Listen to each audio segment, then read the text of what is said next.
Assalamualaikum warahmatullahi wabarakatuh. Selamat datang kembali dalam mata kuliah analisis mengenai dampak lingkungan dari Institut Teknologi PLN bersama saya Andi Makulau. Dan hari ini kita akan mempelajari tentang bagaimana kerangka acuan, identifikasi dampak penting, rona lingkungan awal, dan hingga sampai kita komunikasi. Ya, ketika kita akan melakukan suatu kegiatan dari AMDAL. Baiklah, langsung saja kita mulai. Nah, di sini kita lihat kerangka acuan atau term of reference ya. Kerangka acuan ini dibuat berdasarkan studi kelayakan atau feasibility study suatu aktivitas. Kegiatan ini merupakan dasar dari pelaksanaan studi AMDAL ya. Misalnya daerah studinya, jumlah dan lokasi sampel, isu utama yang akan timbul, misalnya masalah kualitas udara, berdampak apa ke dalam kondisi sosial dan juga kesehatan masyarakat. Nah, di sini juga harus mulai persetujuan dari tim teknis AMDAL di daerah tingkat 2 provinsi atau pusat. Kita lihat hal penting yang perlu diperhatikan dalam penyusunan kerangka acuan ya. Tornya yang penting adalah yang pertama judulnya, yang kedua latar belakang studi AMDAL dan tujuan dari studi AMDAL tersebut. Yang kedua dasar pendekatan studi AMDAL dan analisisnya. Yang ketiga metode penelitiannya seperti apa, kemudian organisasi timnya seperti apa dan juga biaya penelitiannya seperti apa. Nah, ini kita melihat identifikasi dampak penting. Kita mengidentifikasikan dampak-dampaknya terlebih dahulu ya. Berdasarkan komponen kegiatan dari komponen yang terkena dampak, kita lihat komponen kegiatan yang dibagi ini berdasarkan beberapa tahapan. Ada prakonstruksi, ada konstruksi dan juga pasca konstruksi. Di prakonstruksi ini kita harus melihat bagaimana prosesnya mulai pembebasan lahan, setelah itu kita tata lahannya kembali dan lain-lainnya. Ketika kita masuk ke dalam tahap konstruksi, kita akan melihat bagaimana pemancangan tiang panjang, pembetonan dan lain-lainnya. Sementara jika di pasca konstruksi kita lihat ya bagaimana cara pengoperasiannya, apakah setelah selesai semuanya ya misalnya kita bangun jalan tol ini apakah berjalan dengan baik. Ya, komponen lingkungannya. Nah, komponen lingkungannya adalah aspek yang diperhatikan ya. Aspek yang pasti kita perhatikan adalah fisiknya, kimia, biologi, sosial, ekonomi dan budaya serta kesejahteraan masyarakat. Komponen-komponen ini harus kita perhatikan ya karena ini merupakan hal-hal yang penting dalam AMDAL. Berikutnya, ketika dalam mengidentifikasi dampak penting, kita juga membuat matriks nih antara komponen kegiatan dan komponen lingkungan. Ukuran besar dan pentingnya dampak terkait dengan jumlah manusia yang terkena dampak. Kita harus lihat nih, ketika kita mau membangun sesuatu, misalnya kita membangun suatu bendungan, ya enggak? Kita lihat berapa orang jumlah yang terkena dampaknya. Lalu luas sampai di mana nih? Bendungan kan kita akan airi ya, kita akan banjiri seberapa luas ya wilayah tersebut. Lalu intensitasnya dan lamanya dampak berapa lama. Kemudian Anda harus mengetahui banyaknya komponen lingkungan yang terkena dampak, lalu sifat kumulatif dampaknya dan berbalik atau tidak ya dampaknya tersebut. Kemudian kita lihat RLA-nya, rona lingkungan awalnya, tinjauan lapangan untuk menganalisa kondisi ya lingkungan sebelum ada kegiatan. Jadi kita harus lihat dulu sebelum ada kegiatan seperti apa, jangan sampai nanti ketika sudah kita bangun atau melakukan proyek kondisinya berubah ya. Kita lihat tinjauan lapangan untuk analisa kondisi sebelum ada kegiatan. Kegiatannya, tinjauan lapangan sebelum ada kegiatan bisa dilakukan dengan pengukuran langsung ya, dengan cara wawancara ya, untuk mendapatkan data primer. Kita lihat wawancara apa saja yang ada di sana. Kemudian kita ukur pengukuran kualitas udara, air, dan juga kita melakukan wawancara dengan masyarakat setempat. Kira-kira apa yang terjadi di sini saat ini seperti apa dan lain-lain. Kita mencari data-datanya. Lalu kita kumpulkan juga data sekundernya ya, atau secondary data dari instansi terkait. Jadi kita kumpulkan nih, dan kita juga bisa bandingkan data dari pemerintah terkait sama data dari masyarakat itu bisa kita cari ya, bisa kita kumpulkan. Nah, data dasar untuk mengkaji besar dampaknya penting ya. Ini merupakan data ya yang akan kita olah sehingga apa? Kita nanti mendapat data yang bagus. Jangan sampai nanti ketika kita membuat sesuatu ya akibatnya akan fatal ya.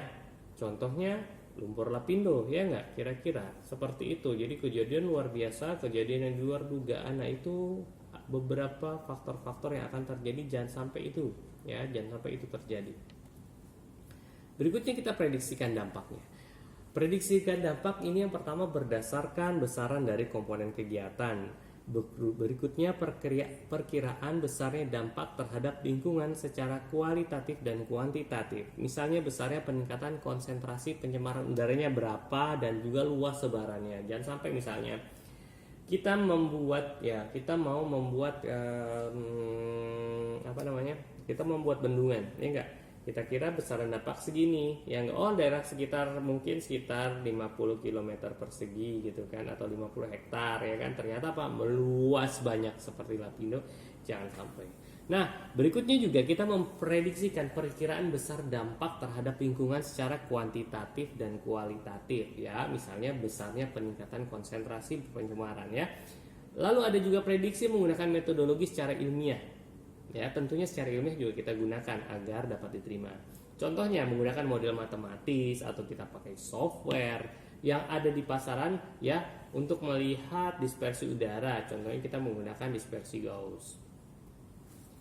Berikutnya asesmen dampak. Asesmen dampak ini berdasarkan rona awal ya, atau prediksi dampak mengacu pada standar atau baku mutu yang masih berlaku. Misalnya baku mutu air, limbah, kebisingan dan lain-lain. Sementara rona awal ya, itu merupakan prediksi dari bahan baku. Ukuran dampaknya gimana? Ukuran dampaknya adalah jumlah manusia yang terkena dampak, yang tadi kita sebutkan ya, luas wilayah sebarannya seperti apa, intensitas dan lamanya, banyak komponen lingkungan yang terkena dampaknya apa saja, lalu sifat kumulatif dampaknya seperti apa. Ya, berbalik atau tidak berdampaknya pada kita. Nah, kemudian mitigasi dampak ini adalah upaya pengelola yang harus dilakukan, seperti penggunaan sarana WWTP, alat pengendali pencemaran udara, penggunaan peredam suara. Misalnya kalau upaya pengelolaan kayak misalnya bising ya, kita membuat suatu pabrik ternyata bising, peredam suaranya seperti apa. Dan ini juga dituangkan dalam dokumen RKL atau rencana pengelola lingkungan ya, untuk seluruh komponen kegiatan yang memberikan dampak penting terhadap komponen lingkungan. Berikutnya, tingkat keberhasilan upaya mitigasi dapat diukur dengan pemantauan yang dituangkan dalam dokumen RPL atau Rencana Pemantau Lingkungan. Sementara rencana pengelola lingkungan dan juga rencana pemantau lingkungan harus dilaporkan secara periodik terhadap di instansi yang terkait. Oke, baik. Saatnya presensi dulu. Silakan isi presensinya di bawah ya. Dengan format AMC untuk yang kelas C, AMD untuk yang kelas D ya. Lalu spasi NIM, spasi nama. Silahkan dari sekarang. Ya, awas jangan kebalik, salah tuh. Oke, good. Silahkan isi presensinya di kolom komentar. Baik, sambil isi saya lanjut ya. Nah, sekarang kita lihat nih, ini penting juga konsultasi publik dalam penyusunan AMDAL ya. Bagaimana kita mengkonsultasikan publik agar masyarakat atau publik bisa menerima. Ini cara-caranya. Ya, 3 hal utama dalam keterlibatan studi AMDAL. Yang pertama sosialisasi, yang kedua konsultasi, dan yang ketiga partisipasi. Untuk sosialisasi tentunya kita memerlukan pengumuman. Anda wajib mengumumkan ketika akan mengadakan suatu kegiatan atau proyek. Dan juga kalau sosialisasi ini satu arah ya, satu arah dari pemrakarsa kepada masyarakat, bentuknya pengumuman. Setelah itu ada konsultasi atau diskusi setelah 30 hari atas tanggapannya. Jadi setelah kita menempelkan pengumuman, kita harus lihat tanggapannya bagaimana 30 hari setelah itu ya. Ini jadinya ada komunikasi 2 arah, saling tukar informasi. Setelah itu metode partisipasi. Jadi ini proses untuk mengambil keputusan. Ini ada di forum Komisi Penilaian AMDAL, sehingga ada interaksi kegiatan antar kegiatan dengan masyarakat. Jadi apa? Seluruh masyarakat, perwakilan, kalau seluruh rumahnya capek ya. Jadi perwakilan misalnya, perwakilan dari masyarakat kita ajak untuk berembuk dan bagaimana hasilnya nanti agar menemukan win-win solution. Nah, tujuan konsultasi yaitu untuk menganalisa atau mengenali berbagai permasalahan. Kita melihat pandangan-pandangan, kita lihat tanggapan. Kita juga bisa melihat harapan dari masyarakat itu, apa keinginan mereka, apa juga kekhawatiran mereka terhadap awal proyek yang akan kita lakukan, dan juga apa kebutuhan mereka. Ya, lalu kita melihat juga sikap masyarakat terhadap rencana kegiatan yang akan dilakukan di lokasi tersebut. Berikutnya, dari manfaat konsultasi publik adalah manfaat konsultasi publik bagi masyarakat adalah pemrakarsa dan pemerintah. Ya, ini sebagai dasar untuk melakukan pelingkupan, mengidentifikasi dampak potensial, dan juga memilih ya metode yang sesuai untuk digunakan. Lalu mencegah kesalahpahaman dari masyarakat dan juga memenuhi peraturan perundang-undangan dari Bappedan nomor 8 tahun 2000 dan juga Undang-Undang 32 tahun 2009. Jadi manfaat konsultasi bagi masyarakat adalah sebagai berikut. Oke. Kemudian, nah pihak-pihak apa saja sih yang ada dalam konsultasi publik? Dalam konsultasi publik, pihak-pihak yang terlibat adalah satu pemrakarsa, ya, serta pemilik saham. Kemudian juga ada aparat pemerintah yang terkait. Berikutnya adalah masyarakat di tapak proyek dan masyarakat sekitarnya.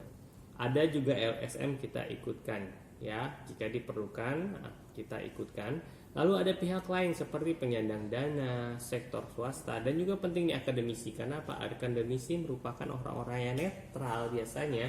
Mereka mengkaji secara akademis sehingga kita mendapatkan keuntungan agar kita mendapatkan data-data yang akurat dan penting sehingga proyek kita mudah atau proyek kita bisa dipercaya oleh masyarakat.